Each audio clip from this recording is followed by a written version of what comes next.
Hello student आज हम permutation के क्वेश्चन डिस्कस करेंगे और इस क्वेश्चन में हमें 3 डिजिट नंबर फाइंड आउट करना है और वो भी odd number. The sum of digit is multiple of 7 और जो डिजिट्स का सम है वो 7 का मल्टीपल होगा। देखो हमें 3 डिजिट नंबर बनाना है ए बी सी। सपोज करो मैं 3 डिजिट नंबर अज्यूम कर रहा हूं, कोई भी 3 डिजिट नंबर है, तो ये ऑड नंबर किस तरह होगा? ये ऑड होगा अगर इसका लास्ट प्लेस ऑड होगी। मतलब जो सी प्लेस है यहां पे आएगा 1, 3, 5, 7 या 9।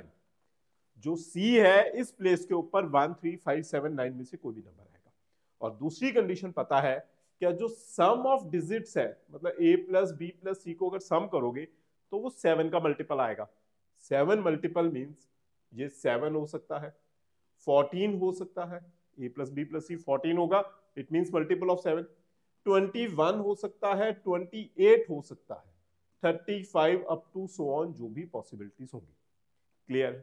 नाउ अब इसमें मैं सी और ए प्लस बी प्लस सी के लिए क्वेश्चन करूंगा, तो देखना। सबसे पहले अगर मैं टेबल बनाता हूं,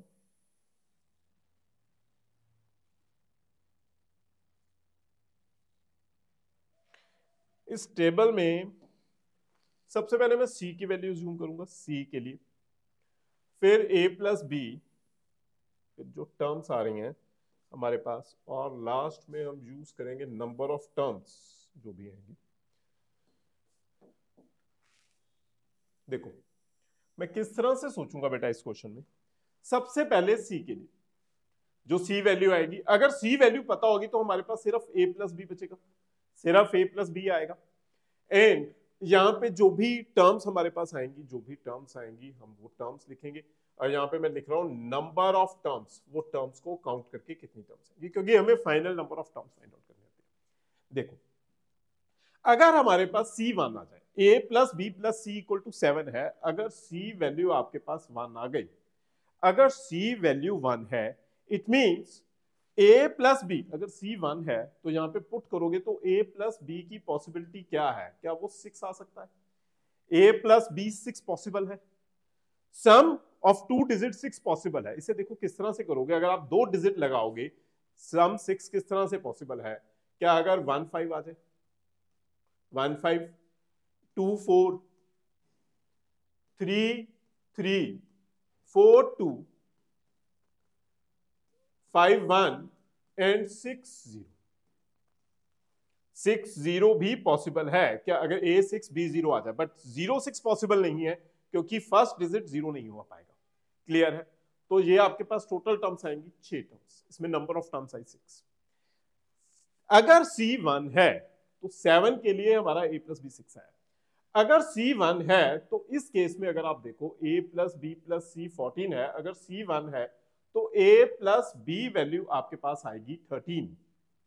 A प्लस बी 13 हो जाएगा। 13 किस तरह से पॉसिबल है?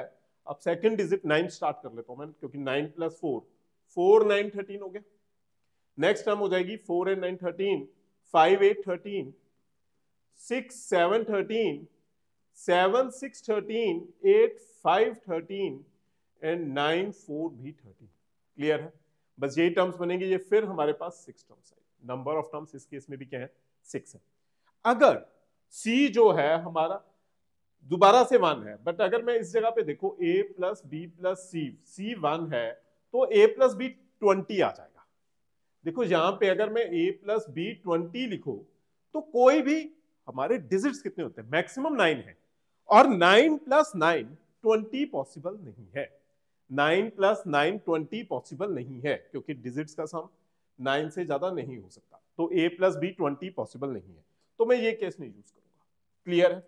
अब मैं सेकंड केस के लिए चलूंगा। अगर 20 नहीं आएगा तो उसके बाद तो कोई भी सम नहीं आएगा, क्योंकि 9 प्लस 9 मैक्सिमम 18 पॉसिबल है। अगर C आप 3 यूज करो, क्योंकि C 1 3 5 7 9 में से आएगा, अगर आप C 3 यूज करोगे, C वैल्यू 3 फर्स्ट केस में पुट करो तो A प्लस बी आपके पास पॉसिबल है 4। A प्लस बी का सम पॉसिबल है 4। 4 किस तरह से आएगा? अगर फर्स्ट नंबर आपके पास 1 3 आ जाए, 2 2 आ जाए फिर भी पॉसिबल है, 3 1 आ जाए फिर भी पॉसिबल है, एंड एक नंबर आ जाएगा 4 0, फिर दोबारा से 0 4 नहीं आ सकता। तो इसके टर्म्स आई आपके पास 4। अब मैं नेक्स्ट टर्म में a प्लस बी प्लस सी, यहां पे अगर आप C3 पुट करोगे तो a प्लस बी पॉसिबल है 11, a प्लस बी पॉसिबल है 11 के लिए आप देखो फर्स्ट नंबर 2 9, क्योंकि 1 के साथ कुछ भी नहीं आएगा, फिर आएगा 3 8 11, 4 7 11, 5 6 11, 6 5 11, 7 4 11, 8 3 11, 9 2 11। क्लियर है? ये टर्म्स बनेगी हमारे पास। तो ये टर्म्स आई 3 3 6 7 8, ये हमारे पास 8 टर्म्स है। नेक्स्ट है कि अगर यहां पे पुट करोगे C3 तो a प्लस बी आपके पास आएगा 18। 18 सिर्फ एक केस में पॉसिबल है अगर दोनों टर्म्स 9 एंड 9 होंगे, इसके अलावा कोई भी डिजिट 8 एंड 9 करोगे वो 17 हो जाएगा, कोई अदर डिजिट नहीं आएगा, तो सिर्फ एक ही डिजिट आया 1। क्लियर? अब फिर से नेक्स्ट मैं डिजिट्स के लिए ऊपर चल रहा हूं, तो अगर आप C5 के लिए चेक करोगे, अगर C5 के लिए देखोगे तो वापस ऊपर पुट करते हैं a plus B plus C5। यहां पर अगर मैं C वैल्यू 5 पुट करोगे, इस जगह पर अगर आप C की वैल्यू 5 पुट करोगे तो a प्लस बी आपके पास 2 पॉसिबल है। 2 आने के लिए केसेस क्या होंगे? 1 1 एंड 2 0, सिर्फ 2 ही केसेस पॉसिबल है। 1 1 एंड 2 0, 2 केसेस पॉसिबल है। नेक्स्ट हो सकता है कि अगर मैं यहां पे C वैल्यू 5 पुट करो तो आपके पास a प्लस बी आ जाएगा 9, a प्लस बी 9 आ जाएगा। a प्लस बी 9 मतलब फर्स्ट नंबर 1 8, 2 7, 3 6, 4 5, 5 4, 6 3, 7 2, 8 1, और बेटा इसमें 9 0 भी आएगा क्या? अगर a 9 एंड b 0 हो जाए तो ये हमारे पास टोटल टर्म हो जाएंगी 9। a प्लस बी 9 के लिए टोटल टर्म्स 9 आ गए। नेक्स्ट है कि अगर यहां पे c वैल्यू 5 पुट करोगे तो a प्लस बी आएगा आपके पास 16, a प्लस बी हो जाएगा 16। 16 आएगा तो किस तरह से? पहला number 9 and 7, 7 9 the 7 plus 9, 8 plus 8, 9 plus 7, 9 plus 7, बस यही नंबर्स बनेंगे तो ये नंबर आएंगे आपके पास 3। क्लियर है?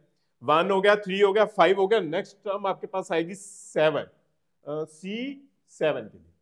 अगर C7 है तो चेक करो, यहां पे तो पॉसिबल नहीं है क्योंकि a प्लस बी 0 आ जाएगा, 0 दो नंबर्स का सम पॉसिबल नहीं है, 0 प्लस 0 कोई डिजिट नहीं बनेगा। नेक्स्ट है a प्लस बी, अगर इस जगह पे पुट करोगे तो आपके पास 7 आ जाएगा। a प्लस बी पुट करोगे तो 7 आएगा। 7 के लिए देखो क्या क्या टर्म्स आ सकते हैं। अगर a प्लस बी 7 है तो हमारे पास फर्स्ट नंबर 1 6, 2 5, 3 4, 4 3, 5 2, 6 1 और 7 0 भी आ जाएगा।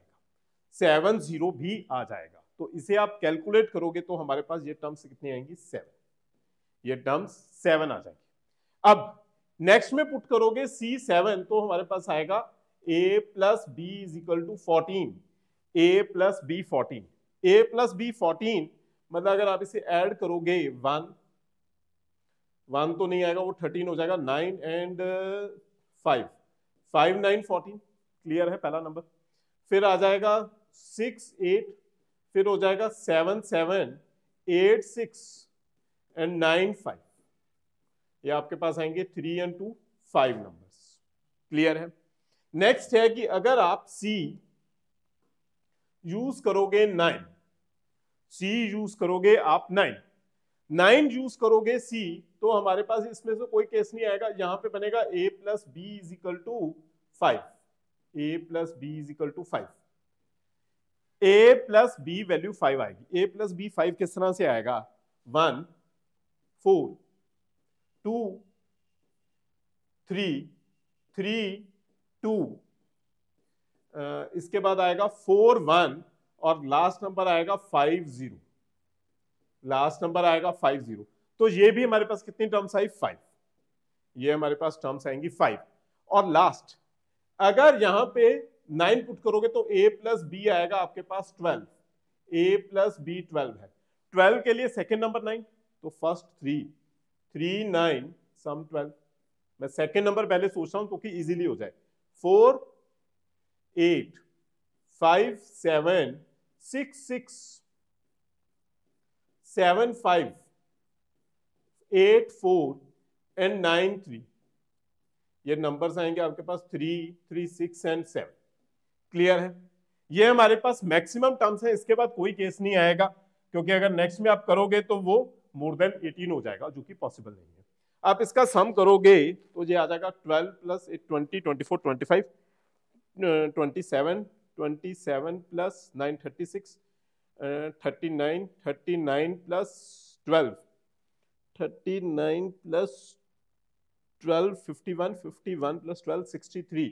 तो हमारे पास ये 63 इन टर्म्स का फाइनल आंसर बन के आ गया। 63 हमारा इन टर्म्स का फाइनल आंसर है। स्टूडेंट्स, ऐसे और क्वेश्चंस को देखने के लिए हमारे चैनल को लाइक करें, सब्सक्राइब करें, अपने फ्रेंड्स के साथ शेयर करें। Thank you students.